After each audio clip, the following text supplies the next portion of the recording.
Hey everyone, welcome to another top 10 list. If you saw my last video, I did my top 10 overrated action movies. Time for the underrated. Time for y'all to hate me a little less, if you could try. I'm a sad man. Anyways, top 10 underrated action movies. Movies that are critically maybe not the best, or just like maybe the fans haven't watched enough of it, they don't get enough praise or stuff. Y'all know what I mean by underrated. Let's get to it. Some of you might disagree, but that's what the comment section's for. Or Twitter. Or my DMs. You know, whatever you feel comfortable. Let's get to it. Coming at number 10 is Man of Tai Chi. Man of Tai Chi, Keanu Reeves. Man, I know I was a little hard on him in my last video, but this one is a damn great kung fu movie, man. Keanu Reeves as a villain is awesome. The main dude, don't know the guy's name, but he's great. Just a really good, creative story. Fantastic action scenes, great choreography, really great shot compositions, kick-ass music. Really enjoy this movie. This is a film I love to watch every couple years. Have a great time with. Don't have a lot of complaints about it. More people just need to watch it. Very underrated. Number 9 is a classic, cheesy movie, but love me some Tango and Cash. You got Sylvester Stallone, you got Kurt Russell. Two just amazing 80s actors. I think this was a 90s movie, wasn't it? It was late 80s. I think it was early 90s, actually. Could be wrong. Great buddy cop movie. Goofiness, silliness. You got Kurt Russell dressing like a woman. You got Sylvester Stallone with glasses. You got Sylvester Stallone put a grenade on a dude's mouth and duct taping it. Good stuff. Good stuff in this movie. It's silly, it's corny, it's hilarious, it's got great action, two amazing actors. What's not to love? It's Tango and Cash. Please don't remake it. I know you're remaking everything Hollywood. Don't remake this one. Anyways, number 8, Terminator Salvation. Never thought I'd be putting this in a list, but this movie gets a lot of hate. And I talked about Terminator Dark Fate, my overrated ones. This one is the only fucking Terminator movie, other than maybe the first one, 'cause it's the first one. This is the only Terminator movie that tried something different, unique, something you just don't see in Terminator movies.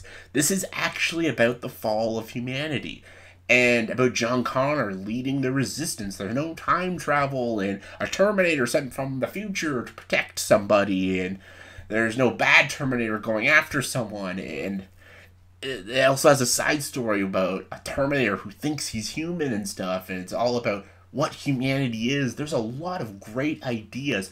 Not everything in this movie works. Like, Sam Worthington isn't that great in the movie. I think they should have picked Christian Bale to play the character of Marcus. I think he would have been a better choice to play that.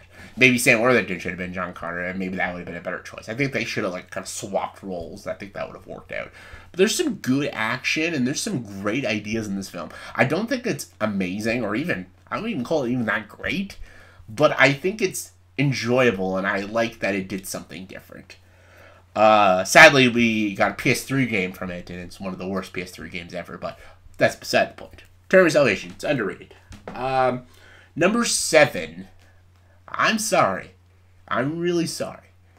Kingdom of the Crystal Skull. I'm not even, I'm not sorry. I take back the sorry. I did a whole video about this years ago about how I think Kingdom of the Crystal Skull is underrated. I think it gets a little too much hate. A little too much hate. And I know everyone's like, oh, you're, not even that excited about Indiana Jones 5, but you like Kingdom of the Crystal Skull. Anyways.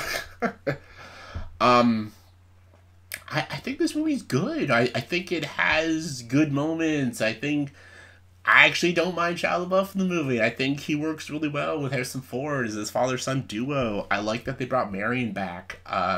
I like that it tackles a science fiction idea. I think it has great humor and great action scenes.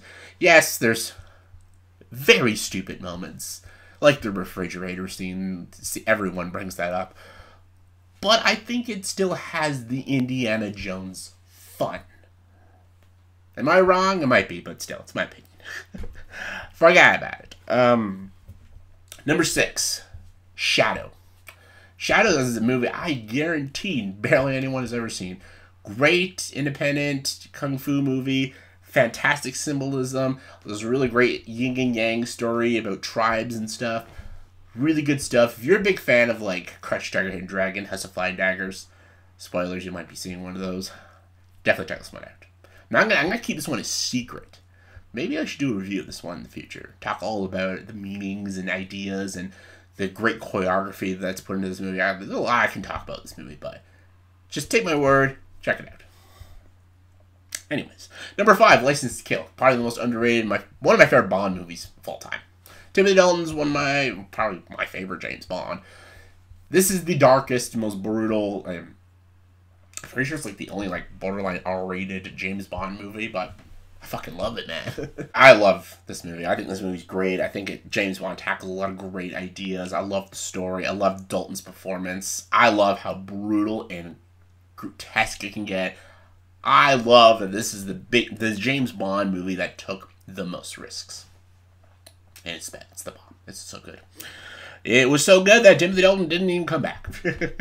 Number 4, Lethal Weapon 4. I know diehard Lethal Weapon fans love the whole franchise, but my god, the critics hate Lethal Weapon 4. They fucking hate it. Can't stand it. Think it's terrible.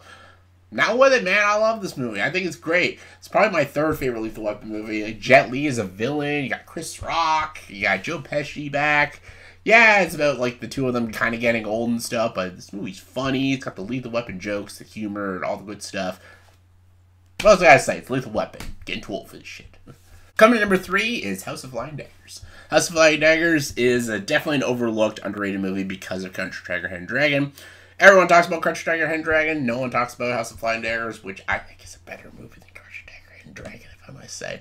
It's got the same actress from Crouch Tiger, Hidden Dragon in this movie. She's fantastic. It's got a great story. It's got a fantastic climax. It's probably some of the best like kung fu action I've ever seen in a movie. I'm telling you right now. Watch the stunt work and the craziness and the cinematography. Mind-blowing shit. Check it out. Coming in number 2 is Hero. Jet Li's Hero. Another, like, one of these, like, foreign action movies. I know, I say these are very underrated because American audiences just don't tend to watch as much of these movies, but Hero is a damn good movie, man. Jet Li is great.